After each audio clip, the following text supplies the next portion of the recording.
Hi friends, good morning. ఇవాళ నేను ఈజీగా నా స్టైల్లో పల్లీ పౌడర్ ఎలా చేయాలనేది చూపిస్తాను. ఇలాగ పల్లీలు ఫ్రై చేసుకొని తెచ్చుకున్నాను, పక్కన పెడతాను, మీకు ఇంకా చూపిస్తాను. ఇందులో ధనియాలు, కరివేపాకు, ఎండుమిరపకాయలు, ఆయిల్లో కొంచెం ఆయిల్ వేసుకొని ఫ్రై చేసుకున్నాను. ఇది మెత్తగా దంచుకోవాలి.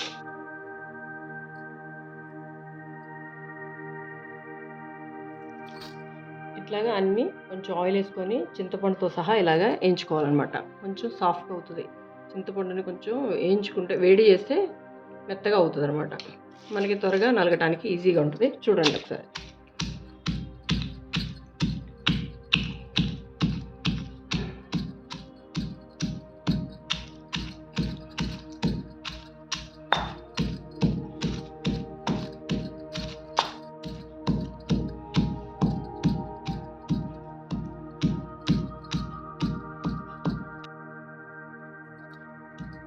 ఇట్లాగా మంచిగా దంచుతూ ఉండాలన్నమాట. రోట్లో కదా కొంచెం టైం పడుతుంది.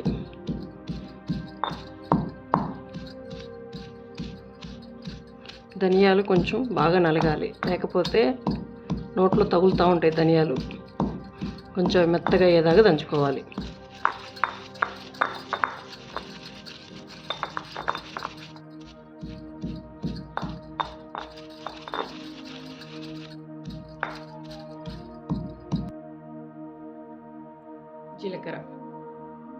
జీలకర్ర మంచి స్మెల్ వస్తుంది. దాంతోపాటు ఎల్లుల్లిపాయలు కూడా వేసుకుందాం మనం. ఇట్లాగా ఒక పాయి మొత్తం తీసి వేస్తున్నాను. ఎల్లుల్లిపాయలు ఇలా వేసి మళ్ళీ దంచుకోవాలి. ఇలా దంచిన తర్వాత మనం పల్లీలు ఆల్రెడీ మనం ఫ్రై చేసి పక్కన పెట్టుకున్నాం కదా. ఈ జీలకర్ర వెల్లుల్లిపాయలు మంచిగా వేగిన తర్వాత దాన్ని కూడా యాడ్ చేసి దంచుకుందాం. ఇందులో ఇంగ్రీడియంట్స్ కొలతలో చెప్పడానికి కాకుండా, ఇప్పుడు కొంతమంది కారం ఎక్కువ తింటారు, కొంతమంది కారం తక్కువ తింటారు. వాళ్ళకి ఎలా ఇష్టమైతే అలా వేసుకుంటామే. ఫర్ ఎగ్జాంపుల్ వేస్తున్నాను నేను.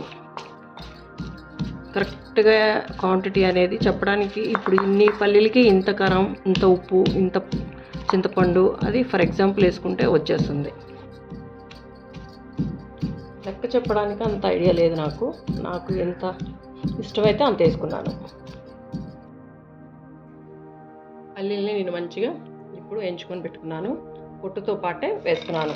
ఇవి ఎంత ఉంటాయి, ఒక 100 గ్రాములు ఉంటాయేమో. 100 గ్రాములకి సరిపడా పల్లీలకి అన్ని ఇంగ్రీడియంట్స్ చూసుకొని వేసుకున్నాను నేను. ఇంకొకటి మీకు ఒక ప్లాన్ అయితే చెప్దాం అనుకుంటున్నాను.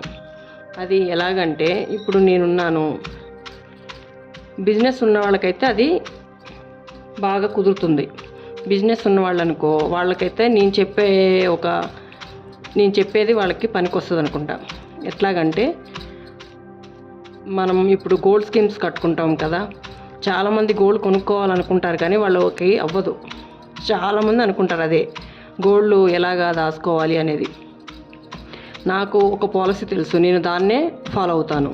ఎట్లాగంటే, ఇప్పుడు ఎవరికైనా ఒక టార్గెట్ ఉంటుంది. ఎంత, ఒక 20,000, 15,000, మినిమం 3,000. అది కూడా అట్ ఎ టైం మనం 3,000 కట్టుకోలేకపోతున్నాం అనుకో, దాన్ని నెలలో 3 భాగాలు చేసుకోవాలి. ఒక మంత్కి 3 భాగాలు చేసుకోవాలి. 3,000 అనుకోండి, 5వ తారీఖుకి ఒక 1,000 రూపాయలు, 15వ తారీఖుకి ఒక 1,000 రూపాయలు, 30వ తారీఖు లోపు ఒక 1,000 రూపాయలు. అట్లా వేసుకుంటే, నేను ఫర్ ఎగ్జాంపుల్ చెప్తున్నా, 3,000 అనేది నేను అలా ఫాలో అవుతాను. ఇప్పుడు జిఆర్టీలు కానీ, మల్బార్, ఇంకా అలాగే గోల్డ్ స్కీమ్స్ చాలా ఉన్నాయి. అలాంటి స్కీమ్స్లో మనం డబ్బులు పోగు చేసుకొని గోల్డ్ కొనుక్కోవాలంటే నేను ఎట్లాగే జమ చేస్తాను అనమాట.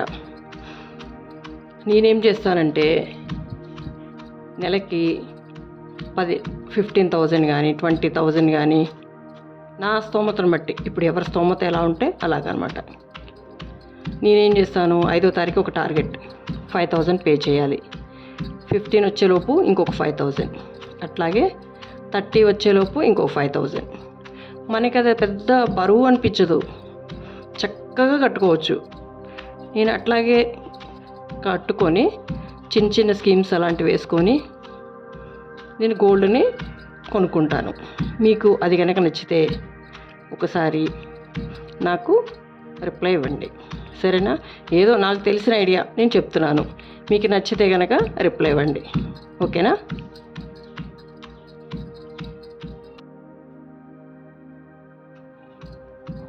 అలాగా ఎవరైనా చేయొచ్చు,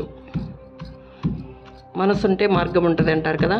అలాగా మీకు వచ్చే డబ్బుల్లోనే మీరు ఇంత దాచుకుంటాం అలాగ ప్లాన్ చేసుకొని స్కీమ్స్ కట్టుకుంటే మంచిగా గోల్డ్ కొనుక్కోవచ్చు. నేనైతే అలాగే అదే పాలసీని ఫాలో అవుతా.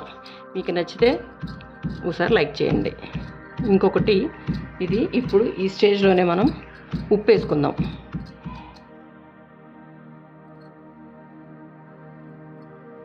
చింతపండు వేసాం కాబట్టి కొంచెం ఉప్పు పడుతుంది.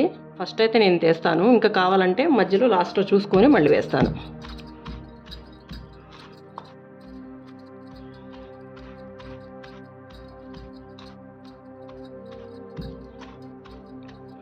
పల్లీ పౌడరు చేసుకోవటం వల్ల ఇది ఏంటంటే రైస్లో తినచ్చు, ఇడ్లీలో తినచ్చు, అట్లా మనకి దేంట్లో అంటే దోశలోకి తినచ్చు. చింతపండు వేయటం వల్ల ఏంటంటే రెండిట్లోకి తినచ్చు, బ్రేక్ఫాస్ట్లోకి తినచ్చు, అట్లాగే రైస్లోకి కూడా తినచ్చు.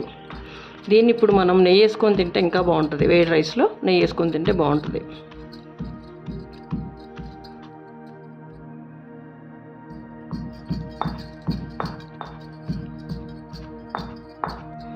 అయిపోయిందండి, ఆల్మోస్ట్ అయిపోయింది. ఇంట్లో మీరు కూడా ఒకసారి ట్రై చేయండి. ఇట్లాగా నేను చెప్పిన విధానం, నేను ఒక చిన్న స్టోరీ చెప్పాను కదా, అది మీకు నచ్చితే ఏమైనా ఉంటే మెసేజ్ చేయండి.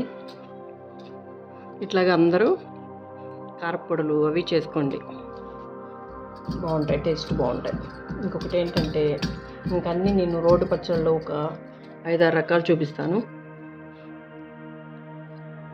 ఊరగాయ పచ్చళ్ళు మీకు నచ్చినట్లయితే నా ఛానల్ని సబ్స్క్రైబ్ చేయండి, నన్ను ఎంకరేజ్ చేయండి.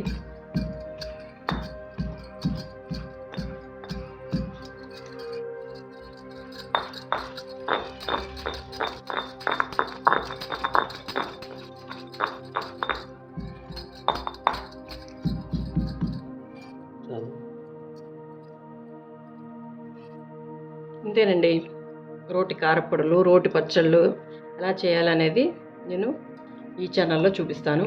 మీకు ఇంట్రెస్ట్ ఉంటే నా ఛానల్ని సబ్స్క్రైబ్ చేయండి, నన్ను ఎంకరేజ్ చేయండి.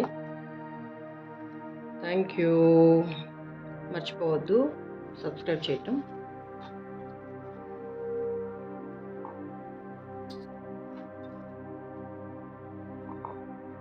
అందరికీ ఈ పౌడర్లు చేయటం రాదా కాదు, నా స్టైల్లో నేను చూపిస్తున్నాను.